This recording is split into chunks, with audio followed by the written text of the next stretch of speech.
هنعمل عيش الشوفان صحي وجميل، شوفان ومية بس كده، مش هنعمل اكتر من كده. ادي الشوفان، مقاديرنا سهلة وبسيطة. كوباية شوفان هنحطها في شفشق الخلاط، وهنحط عليهم كوباية ونص مية، وهنضربهم مع بعض كويس جدا. شايفين الخليط زي الكريب كده. هسيبهم بقى 5 دقايق يريحوا، وهيتقل الخليط زي ما انتوا شايفين كده معايا. شايفين الخليط تقل ازاي؟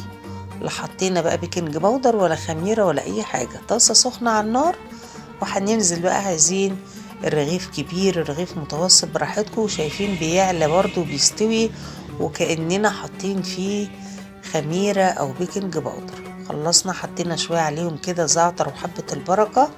شايفين بقى ده فطير مش عيش. ايه رأيكم في الجمال ده؟ حلو جدا للي عامل حمية غذائية، للي عايز ياكل اكل صحي. شايفين الجمال؟